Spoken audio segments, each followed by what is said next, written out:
The spacecraft was a long way from home. I thought it might be a good idea, just after Saturn, to have them take one last glance homeward. From Saturn, the Earth would appear too small for Voyager to make out any detail. Our planet would be just a point of light, a lonely pixel, hardly distinguishable from the many other points of light Voyager would see, nearby planets, far-off suns. But precisely because of the obscurity of our world thus revealed, such a picture might be worth having.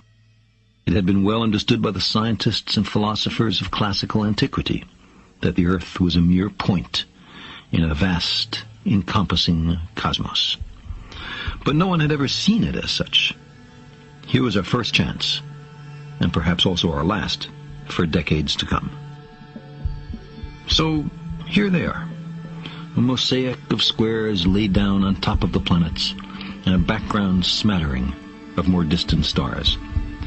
Because of the reflection of sunlight off the spacecraft, the Earth seems to be sitting in a beam of light, as if there was some special significance to this small world.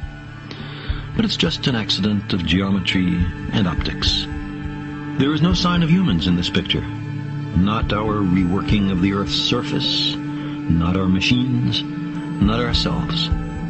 From this distant vantage point, the Earth might not seem of any particular interest.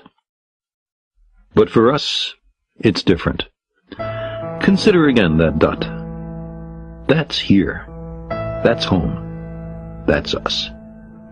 On it, everyone you love, everyone you know, everyone you ever heard of, every human being who ever was, lived out their lives. The aggregate of our joy and suffering, thousands of confident religions, ideologies, and economic doctrines, every hunter and forager, every hero and coward, every creator and destroyer of civilization, every king and peasant, every young couple in love, every mother and father, hopeful child, inventor and explorer, every teacher of morals, every corrupt politician, every superstar, every supreme leader, every saint and sinner in the history of our species lived there, on a mote of dust, suspended in a sunbeam. The Earth is a very small stage in a vast cosmic arena. Think of the rivers of blood spilled by all those generals and emperors, so that in glory and triumph they could become the momentary masters of a fraction of a dot. Think of the endless cruelties visited by the inhabitants of one corner of this pixel on the scarcely distinguishable inhabitants of some other corner.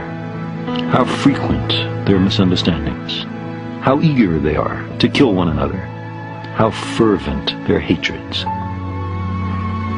Our posturings, our imagined self-importance, the delusion that we have some privileged position in the universe, are challenged by this point of pale light.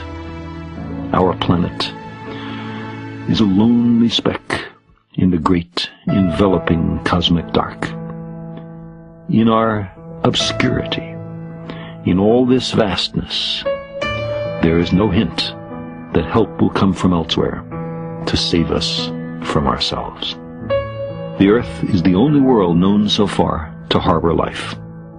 There is nowhere else, at least in the near future, to which our species could migrate. Visit? Yes. Settle? Not yet.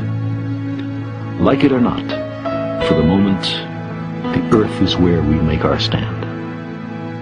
It has been said that astronomy is a humbling and character-building experience. There is perhaps no better demonstration of the folly of human conceits than this distant image of our tiny world. To me, it underscores our responsibility to deal more kindly with one another and to preserve and cherish the pale blue dot, the only home we've ever known.